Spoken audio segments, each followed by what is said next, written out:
പശ്ചിമേഷ്യയുടെ മണ്ണിൽ യുദ്ധത്തിന്റെ കനലുകൾ താൽക്കാലികമായി അണയുകയും ലോകം ആശ്വാസത്തിന്റെ ഒരു നിശ്വാസം മുതിർക്കുകയും ചെയ്യുമ്പോഴും വൈറ്റ് ഹൌസിന്റെ ഇടനാഴികളിൽ പുതിയൊരു രാഷ്ട്രീയ കൊടുങ്കാറ്റ് ആഞ്ഞടിക്കുകയാണ്. പ്രസിഡന്റ് ഡൊണാൾഡ് ട്രംപിന്റെ യുദ്ധതന്ത്രങ്ങളും നയതന്ത്രപരമായ നീക്കങ്ങളും അക്ഷരാർത്ഥത്തിൽ അമേരിക്കൻ ആഭ്യന്തര രാഷ്ട്രീയത്തിൽ വിചാരണ ചെയ്യപ്പെടുന്ന കാഴ്ചയാണിപ്പോൾ.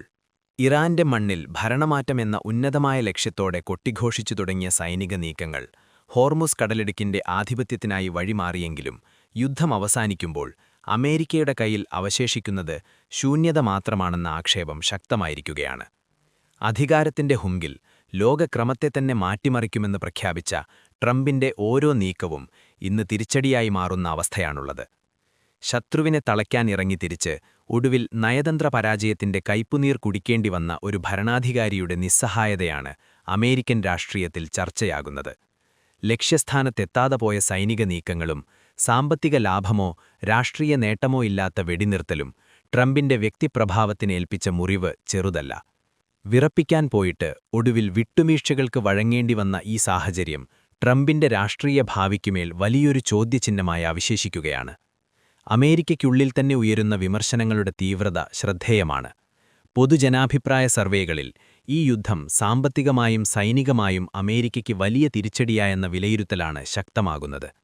യുദ്ധമാരംഭിക്കാൻ ഇസ്രയേലിന്റെ സമ്മർദ്ദം വഴങ്ങിയതും എന്നാൽ അതെങ്ങനെ അവസാനിപ്പിക്കണമെന്ന വ്യക്തമായ ദിശയില്ലായ്മയും മുൻ പെന്റഗൺ ഉദ്യോഗസ്ഥരടക്കം തുറന്നു പറയുന്നു.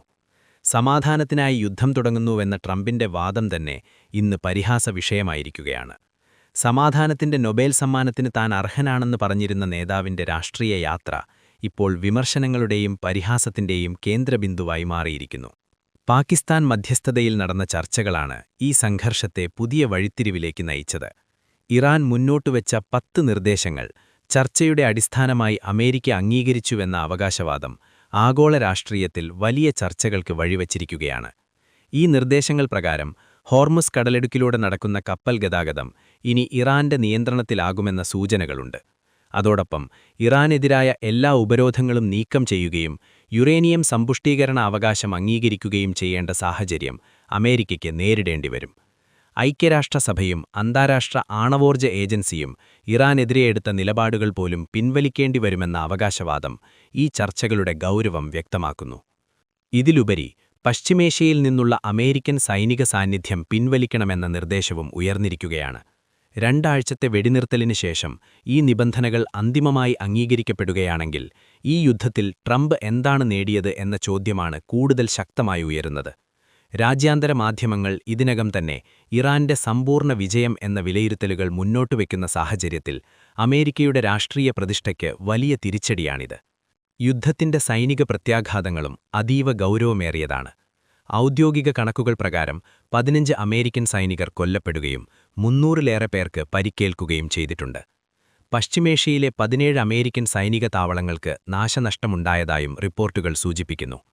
അമേരിക്കയുടെ അത്യാധുനിക യുദ്ധവിമാനങ്ങളായ F-35, F-15 ഉൾപ്പെടെ 20-ലേറെ വിമാനങ്ങൾ തകർന്നുവെന്ന വിവരങ്ങളും പുറത്തുവന്നിട്ടുണ്ട്. USS ജെറാൾഡ് ആർ ഫോർഡ് എന്ന വിമാനവാഹിനി കപ്പലിനുപോലും കേടുപാടുകൾ സംഭവിച്ചു എന്ന റിപ്പോർട്ടുകൾ ഈ യുദ്ധത്തിന്റെ തീവ്രത വ്യക്തമാക്കുന്നു. സാങ്കേതികമായും ഈ യുദ്ധം വലിയ തിരിച്ചടികൾ സൃഷ്ടിച്ചിരിക്കുന്നു. അമേരിക്കയുടെ താഡ് റഡാർ സംവിധാനങ്ങളിൽ പലതും പ്രവർത്തനരഹിതമായതായി റിപ്പോർട്ടുകൾ പറയുന്നു. ഖത്തറിലെ അൽ-ഉദൈദ് വ്യോമതാവളത്തിൽ സ്ഥാപിച്ചിരുന്ന അത്യാധുനിക റഡാർ സംവിധാനവും ഇറാൻ തകർത്തുവെന്ന അവകാശവാദമുയർന്നിട്ടുണ്ട്. അതോടൊപ്പം വളരെ കുറഞ്ഞ ചെലവുള്ള ഡ്രോണുകൾ ഉപയോഗിച്ച് കോടിക്കണക്കിന് ഡോളർ വിലയുള്ള അമേരിക്കൻ സൈനിക ഉപകരണങ്ങൾക്ക് വലിയ നാശനഷ്ടമുണ്ടാക്കാനായതും ആധുനിക യുദ്ധരീതികളിൽ വന്ന മാറ്റം വ്യക്തമാക്കുന്നു. സാമ്പത്തികമായി ഈ യുദ്ധം അമേരിക്കയ്ക്ക് ഭീമമായ ബാധ്യതയായി മാറിയിരിക്കുകയാണ്. യുദ്ധത്തിന്റെ തുടക്കത്തിൽ തന്നെ ബില്യണുകൾ ചെലവഴിച്ച അമേരിക്ക ദിവസേന ബോംബുകൾക്കും ആയുധങ്ങൾക്കും വൻതുക ചെലവഴിക്കേണ്ടി വന്നു. ടോമാഹോക്ക് മിസൈലുകൾ പോലുള്ള അത്യാധുനിക ആയുധങ്ങൾ നൂറുകണക്കിന് പ്രയോഗിച്ചതോടെ ചെലവ് കുതിച്ചുയർന്നു. യുദ്ധച്ചെലവുകൾ നിറവേറ്റാൻ കോൺഗ്രസ് അനുവദിച്ച അധിക ഫണ്ടും ഈ സംഘർഷത്തിന്റെ സാമ്പത്തിക ഭാരം എത്രമാത്രമാണെന്ന് വ്യക്തമാക്കുന്നു. യുദ്ധത്തിന്റെ തുടക്കത്തിൽ ഇറാന്റെ മിസൈൽ ശേഷി പൂർണ്ണമായും തകർത്തുവെന്നായിരുന്നു അമേരിക്കയുടെ അവകാശം.